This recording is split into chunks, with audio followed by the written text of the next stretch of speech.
దయచేసి గమనించండి, మన జీవితంలో ఉద్యోగం చేసే వాళ్ళు ఏం కోరుకుంటున్నారు? ఉద్యోగం కొనసాగాలని కోరుకుంటారు, కానీ ఉద్యోగం ఆగిపోవాలని కోరుకోరు.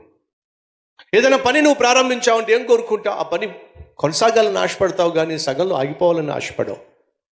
మీ అమ్మాయినో మీ అబ్బాయినో అమెరికానో లేకపోతే ఆస్ట్రేలియానో పంపించాలని చెప్పి మీరు ప్రాసెస్ చేస్తారు. ఆ ప్రాసెస్ కొనసాగాలి, అది సంపూర్ణం కావాలని ఆశపడతారు, కానీ సగంలో ఆగిపోవాలని ఆశపడరు. గర్భఫలం కోసం మీరు మీ యొక్క ప్రయత్నం చేస్తున్నప్పుడు అది ప్రతిఫలం చూడాలని ఆశపడతారు, కానీ ఆగిపోవాలని ఆశపడరు.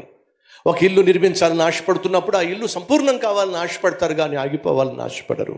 కానీ నువ్వు ఎప్పుడైతే దేవుని సన్నిధిని నిర్లక్ష్యం చేసి, పరిశుద్ధమైన జీవితాన్ని నిర్లక్ష్యం చేసి, ఆత్మీయతను నిర్లక్ష్యం చేసి, ప్రభు యొక్క సన్నిధిని ప్రార్థనను నిర్లక్ష్యం చేసి నువ్వు లోకం వైపుకు వెళ్ళావో, అలా వెళ్ళేటటువంటి వారి జీవితంలో కనిపించే సంకేతము ఏమిటో తెలుసా? ఆగిపోతారు. సైతాన్ ఏం చేస్తాడో తెలుసా? ఆపేస్తాడో.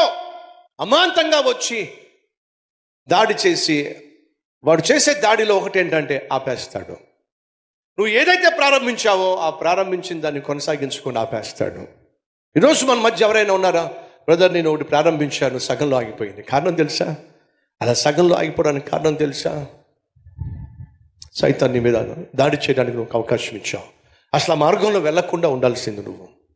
దేవునికి దూరం కాకుండా ఉండాల్సింది నువ్వు. దేవుని సన్నిధికి దూరం కాకుండా ఉండాల్సింది.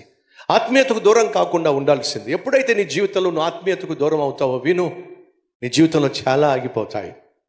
కొంతమంది అదరికి వచ్చి అంటారు, అయ్యా పనులన్నీ ఆగిపోయినాయి, అయ్యా పనులు ఆగిపోయినాయి, ఇల్లు కన్స్ట్రక్షన్లో సగంలో ఆగిపోయింది, వ్యాపారం సగంలో ఆగిపోయింది. ఏమిటి ఈరోజు నీ జీవితంలో ఆగిపోయింది? అలా ఆగిపోవడానికి కారణం చెప్పమంటావా?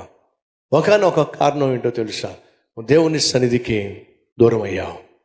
అలా దూరం అయ్యావు కాబట్టి సైతాన్ నీ మీద దాడి చేశాడు.